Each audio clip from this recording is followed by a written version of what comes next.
There we go. Hayley, sorry, I've just thought as well. I'm not sure about. Welcome to today's Meet the Funder session, where you'll learn more about the Home from Hospital Fund. The session will be delivered by Rebecca Chadwick and will be joined by Adam and Donna from Rochdale Borough Council's Adult Care team. Thank you. Over to you, Rebecca. Thank you, Hayley. So let me just share my screen and let's hope it will There work. you go. Is it sharing? Yeah, yeah. Yes, we can see that. Yeah, perfect.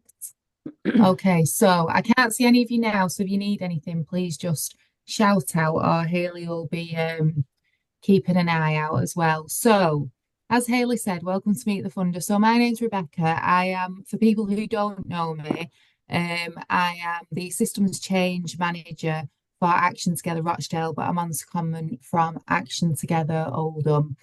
So, I'll just take you through this presentation this morning.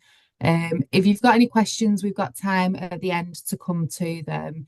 And like we said, we've got Adam and Donna on the call as well from adult social care so they can answer any questions as well.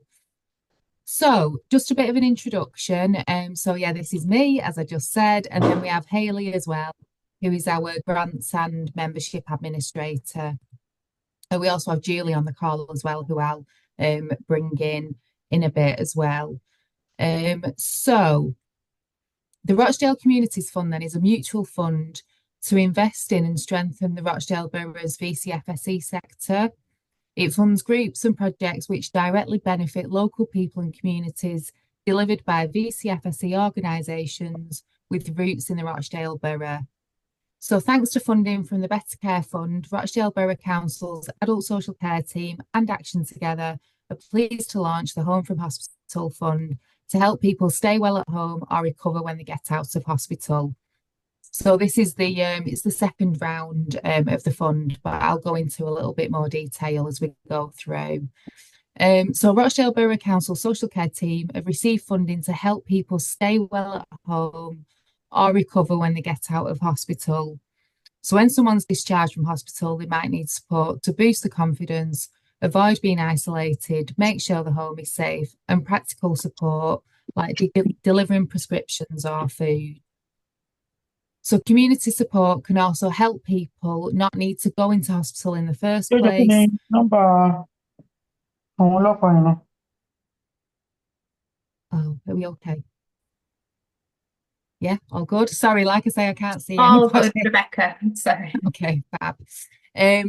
So yeah, community support can also help people not need to go into hospital in the first place, support the people who love and care for them, improve the well-being of people in care homes, and make sure the support to avoid hospital admission on offer that meets the cultural needs of different communities. So who is the funding for then? So you have to be a voluntary community faith and social enterprise or VCFSE group, locally rooted or actively working in the borough of Rochdale. You have to be a member of Action Together, and you have to be formally constituted as well. So these are the 6 priorities of the fund. So the first one is reducing isolation, social connection, befriending, and check-ins for older people to address social isolation. The second one is about carers and culturally appropriate support for carers of older people, focused on communities experiencing racial inequalities, seldom heard and marginalised groups. The third priority is about engagement, addressing barriers and encouraging diverse communities to access care homes, social care and support. The fourth priority is falls prevention, providing exercises and information to improve the health, well-being and resilience of older people. The fifth is care homes, improving the health, well-being and resilience of people living in care homes. And sixth is for practical support, so support for older people coming out of hospital, such as things like delivering prescriptions, food, or transport to appointments. So the fund aims to focus on the health and wellbeing support of the following groups: people living in care homes. Hello, good morning. older people No. receiving home care or informal support in their own homes, carers for older people, and other groups who are at high risk of hospital admission. So how much funding is available? So there's £146,000 in total, and grants of up to £10,000 or up to £25,000 are available to apply for. So what can the money be spent on? So we can fund equipment, project resources, and running costs that are relevant to the delivery of this project, staff time and volunteer expenses that are relevant to the delivery of the project as well. And also we do encourage all groups submitting an application form to include your management costs within the project for your budget. If you want more information about, sort of how to calculate the full cost of a project, we've got the National Lottery Community Fund's full cost recovery guidance. There's a link to it there, but we can share that around as well, so that people have got it for working out your project costings. The other thing that we do just ask for is please apply for what you need, not what we have, and just be considerate of other groups. Obviously, there is a lot of demand, and we just want to make sure that we can fund as many projects as possible, because there is so much amazing work going on out there. So the way in which the decisions are made about how the grants are allocated. So the grants are made by the Action Together Community Panel with representatives from Adult Care and the Rochdale Director.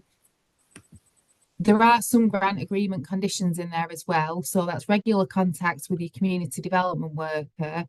And we also expect all funded projects to join up to 2 peer learning sessions and to share their learning and impacts with the commissioners at the end of the project. For people who may have been funded through this before, I am looking at bringing one of these learning sessions together early February, but there'll be more details about that kind of separate to this really, but just to give you a heads up. So the timeline for this fund then, stage 1, so the deadline is Friday the 10th of January. Stage 2 is the applications to be processed and sent to the panel to read. The grant panel, so this is stage 3, is on Wednesday the 22nd of January. And then stage 4, the final stage, decisions will be announced during January of who's been successful. So the application form, you can find the application form on our website. It's quite straightforward. Once it's completed, if you send it through to Hayley, and then I'm going to bring Julie in, who's our development worker, for this next slide, because basically what we want to look at is if you want some help with the application form, then Julie and Fee, our development workers, are actually running a pre-application check on the 8th of January. Julie, do you want to come in? Should I just stop sharing for a minute? No, if you can just leave that on the screen, Rebecca, that's great. Yeah. Yeah, I think most of you know who I am. I'm one of the community development workers alongside Fee, my colleague. I cover Rochdale and Pennines. Fee covers Middleton and Haywood. So this is a service that we have actually for all our applications. We are able to look over your applications before you submit them to panel. We can be a critical eye, we can help you strengthen your application, we can review your application, and we'd like to sort of make sure that offer's well known to everybody out there. So if you're considering submitting an application, because it's quite a substantial amount of money, we want to do that in a bit more of a coordinated way. Unfortunately, because of Christmas and the New Year, we were unable to do that session until the 8th of January, which then would only give you a couple of days to, revamp or make any changes to your application. But I still think it's worth people, if they are interested, for that service, please do get in touch with us. So what will happen is, if you've already written your application, if you can just email it to me, and then Fee and I together will look over them and give you the best possible advice to strengthen your application. If we then feel we need to have a quick chat with you. We'll do that on the afternoon of the 8th of January, and we'll make contact with you and have a chat. So does that sound okay? Thanks. That's it. That's me done, really. Yeah. So don't miss out this opportunity, really. It's worth having that check before you submit, because it's too late then. And we've had it recently with some of our other funds that unfortunately groups have submitted applications, haven't been strong enough, and then it's been too late for them to access the funds. Real, thank you, Julie. And yeah, there are still a couple of days, aren't there, with, you know, like you were saying, with it happening on the 8th. But I don't know about everybody else, but I work better under pressure, so sometimes, you know, that little bit of a deadline can spur you on. So just a bit of a fun summary then. So the amount is, we've got grants of up to £10,000 or £25,000. Who can apply? So members of Action Together who are locally rooted and active in Rochdale and formally constituted. The maximum length of the project is 12 months. The decision-making process is a panel including representatives from adult care, and the deadline is Friday the 10th of January. But also with the application check available on the 8th of January. So the monitoring then, at the end of the project, we'll ask you to fill out a monitoring form, and that's to tell us the story of your project, how many people benefited, any other plans you have for your community following the project. We like photos, feedback sheets, promotional materials, or anything else that's relevant to the project. And for grants of over £5,000, you'll be expected to show in your application what metrics and measures you'll be collecting to demonstrate the impact and learning from your project, which you'll then report back on during your project and also when it's complete as well. And you'll be asked to provide quarterly monitoring data as well as a final report on impact as well.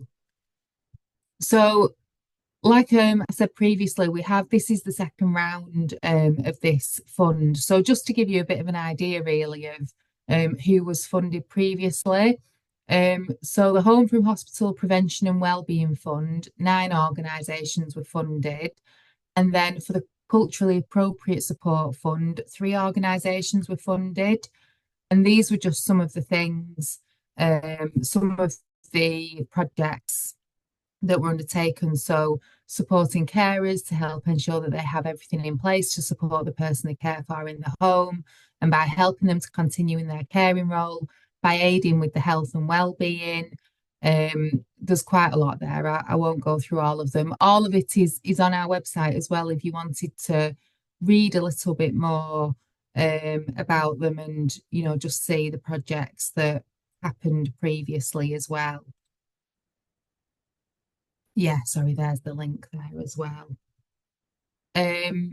So just some top tips for applying: read the guidance notes, answer all of the questions, and be really clear in your budget what you'll be spending the money for. And if you're not sure, please ask. You know, we're here, ask any questions at all. And you know, we've got Julie here on the call today and Fee.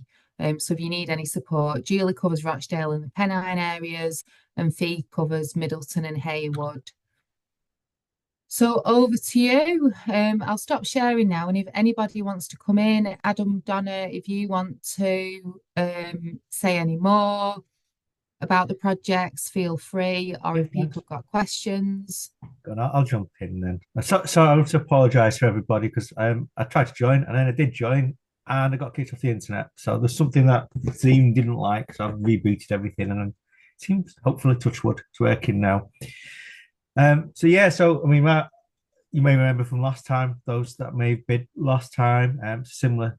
So this is the second round that we've managed to put together. So it comes from a joint funding pot, this between social care and health. We've got the Better Care Fund, which I don't know because I missed the start of the presentation. You may have already been told that. Yeah, so there you go. But I think it's really a great thing that we can do in Rochdale. Really proud of being able to give some money to groups like yourselves to be able to support communities, to help themselves, really. I think it's, you know better than anybody about what's there locally that can help people that these commissioners perhaps don't know about. So that's where you're useful to have your knowledge and understanding around the communities and how the communities want to help people. And being able to fund that is fantastic. Yeah, I But agree. honestly, thank you for everybody coming along. I think the pre-application part is a brilliant idea. I think that just makes sure that the submissions are correct. Don't be afraid to put some passion and the value stuff into your applications, because too often government buildings, government offices, shall I say, like very much around figures and data, but please don't forget to put the reason why we actually do this, because this is about our local communities. So don't be afraid to put in, some real information, as I would say. Thanks.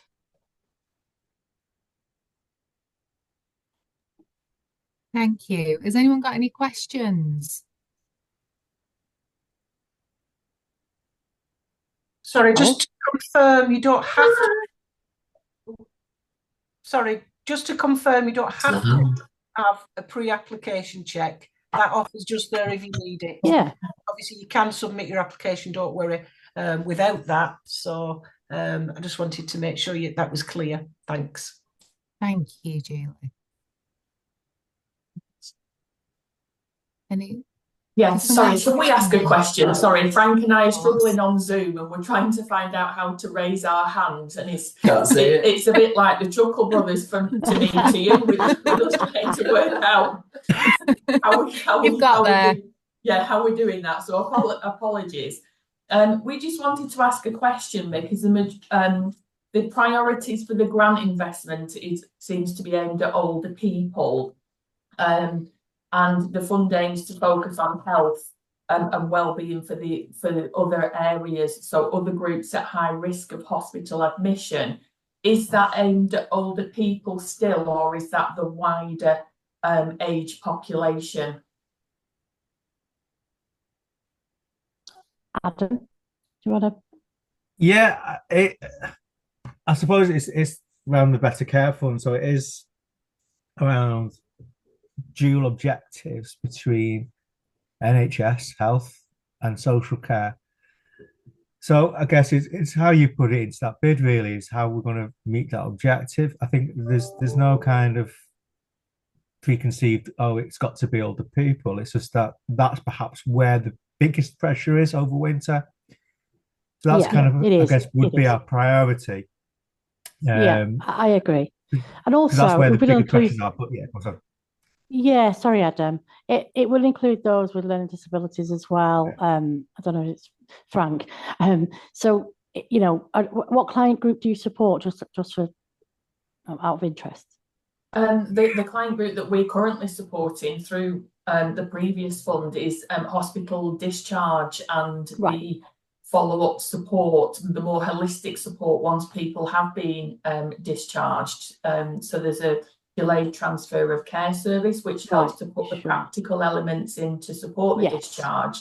But then the previous funding that we were fortunate enough to gain was to be able to support the people more widely in the community. Was that mainly older people? Was that mainly for older people? No, it was across. Okay. Across the age spectrum. Yeah, I mean, we haven't specified it has to be for older people, but I think there's a general understanding that the majority of discharges and delays are with older people, but it is aimed at avoiding delays, hospital avoidance. So it's not so specific. So please just continue with your bids. It's about the whole community of Rochdale being supported. That's great, thank you. Okay. Mark, did you want to come in? Yeah, it's just a quick one.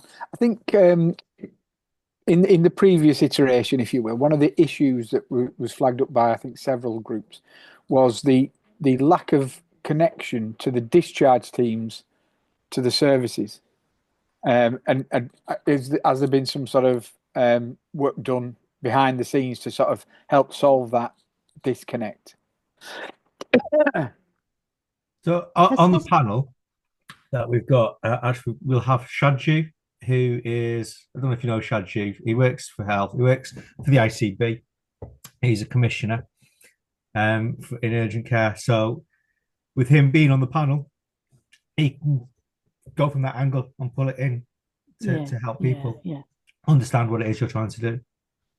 Mark, it would be really interesting, and please forgive me, I only joined the council a few months ago, to understand what those issues are. So if there's a way that you can let us know ahead before that takes place, we can make sure this is escalated. And I don't know if it already has, so please forgive me, but I'm just trying to come up with some solutions. Well, if I can just give you a quick whistle stop. So we did some transport from home, and obviously I don't want to put the words in other groups' mouth, but and they can speak for themselves. But the I think the primary issue was you would get a spike, and then the discharge team would be in contact, and you would get activity. Then somebody would move, and then there would be no activity, and then you would chase it up again, and then try and connect with another person. So you very much, there were more troughs than peaks because of this constant movement of people. In terms of when we did get the contacts, the service worked really well, and the feedback we had was really was superb. But it was just that there wasn't, and I've I don't think this is unique to Rochdale either. No, that there is a disconnect between discharge and then what would be adult care. Absolutely. We feel your pain, Mark. We feel your pain. But you take my point. I think that's something that to make it be more efficient. Yeah, absolutely. And it's about learning from the round last year. So this is something that Adam and I can pick it up, because we've heard that conversation 100 times before, particularly with discharge. And I completely am aware of the challenges that our colleagues in health face. Sometimes people are optimized for discharge, and then all of a sudden they're not. So, but the communication sometimes falls woefully short. So that's something that Adam and I will take away and feed that back to our colleagues, because we don't want the same old, do we? I think I don't want to label tar everybody with the same brush. So, but it highlights something else in the CAU at Rochdale Infirmary were pretty good. Right. But Royal Oldham discharging Rochdale residents back were shocking. So it's not, it's individual systems. It's not the system universally isn't broke. It's individual systems within the context of what we're talking about. So there's a little bit more nuanced work in that rather than just sure. Okay. Thank you for that, Mark. Thanks, Mark. Skeena, my friend Skeena, hello. Oh, how are you? I'm good, thank you. Lovely to see you. Likewise. I just wanted to ask that, would an organisation have to be CQC approved, or would that not be necessary? No, it would depend on what kind of support it is. So if you are not providing care that's required under fundamental standards, you wouldn't need you. So if you were driving somebody from hospital, so long as you've got DBSs in place, you're not. The only time you need to be CQC registered is if you're providing actual hands-on care for somebody. Yeah, I'd have to say that. And actually, I think it's probably what the angle we're looking at. We're not looking for people to delivering personal care through this. We've got commission services that can do that, help that side of things. This is something different that we want, that the community can deliver, that you can provide in that community, that it's not that we can't do ourselves, that we don't understand, or something that you can see a little gap in. It might involve personal care, in which case if it does, then obviously you have to be registered. But actually looking at the last lot of schemes that we had, bids, or kind of things that were running last time, none of those were CQC registered to deliver personal care. Great, thank you. Thank you. Thank you. Anybody else? Any other questions, comments, feedback? No? Everybody happy? Good. So I think next steps, Hayley, do we share these slides with everybody who's been on the call? Yeah, I can send round a PDF of all the slides for everybody so everybody can access the links in the presentation. And I'll make sure, Donna, I saw your message in the chat as well, so I'll make sure you get that as well. Lovely. Thanks, Hayley. Perfect. Wonderful. Well, thank you all so much for joining us. Obviously, any other questions, anything, just feel free to get in touch. All of the details will be on the slides that Hayley will send around. But I think most of you know most of us as well. So yeah, just keep in touch. And if there's anything at all you need, just let us know. And go and enjoy your day. Nice to meet you all. Thank you. Thank Thanks, you. Rebecca. Thank you, Donna. Thank you. Thanks. Bye. Thank you. Thank you.